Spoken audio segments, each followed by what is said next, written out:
नमस्कार. मी अलका शिंदे, गर्भसंस्कार मार्गदर्शक and self coach. आपण आज गर्भसंवाद बघणार आहोत. गर्भसंवाद म्हणजे काय? तर मातेच्या भावनात्मक लहरी बाळापर्यंत पोहोचविण्याच्या क्रियेला गर्भसंवाद असे म्हणतात. गर्भसंवाद का करावा?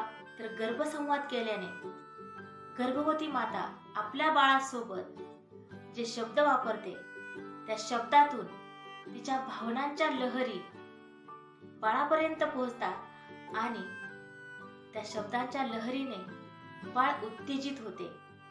त्या लहरींमुळे गर्भ फुलतो, प्रतिक्रिया करतो, उत्साहित होतो. गर्भसंवाद करताना मातेचे मन शांत असायला हवे. मातेचे विचार अतिशय सकारात्मक आणि श्रद्धेने भरलेले असायला हवे. गर्भसंवाद करण्यासाठी मातेने एका शांत ठिकाणी बसावे आणि बसायला मॅट वापरावी. संपूर्ण लक्ष आपल्या गर्भावर केंद्रित करावे. आपले दोन्ही हात पोटावर ठेवून आपण आपल्या बाळावर खूप प्रेम व माया करत आहोत अशा भावनांसोबत गर्भसंवादाला सुरुवात करावी. गर्भातील बाळासोबत संवाद केल्याने बाळाचा आत्मविश्वास वाढतो आणि बाळाला आपल्या पोटामध्ये सुरक्षित असल्याची जाणीव होते. आपल्याला जर एखाद्या अंधाऱ्या कोठडीत ठेवलं, अंधाऱ्या खोलीत ठेवलं तर आपल्याला करमेल का? नाही ना.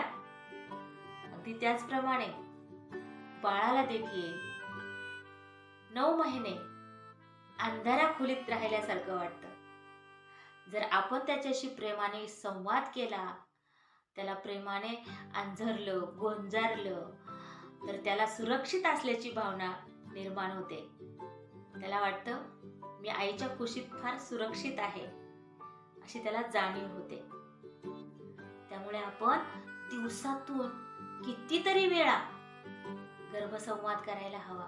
आपण सतत बाळाबरोबर गप्पा मारायला हव्यात. आता तुम्ही म्हणाल, काय बोलायचं बाळासोबत रोज रोज? दिवसभरातून कित्येक वेळा. तुम्ही दिवसभरात जे जे काम कराल ते काम करत असताना बाळाला त्याची माहिती द्या. समजा तुम्ही स्वयंपाक करत आहात तर आज काय भाजी करायची आहे त्याबद्दल बाळाला सांगा. मग तुम्ही हातात भाजी घेतली तर त्या भाजीबद्दल सांगा. या भाजीचं नाव हे आहे, भाजीचा रंग हिरवा आहे, ही भाजी कशासाठी उपयुक्त आहे, या भाजीमध्ये कोणते कोणते व्हिटॅमिन्स आहे, या भाजीमुळे आपल्या शरीराला काय फायदा होतो. अशा प्रकारे तुम्ही संवाद साधू शकता. जेव्हा तुम्ही पोळ्या करायला घेता तेव्हा ही कणिक आहे, मी अशा पोळ्या लाटते, पोळ्या खायला सुंदर लागतात. अशा प्रकारे तुम्ही संवाद साधू शकता.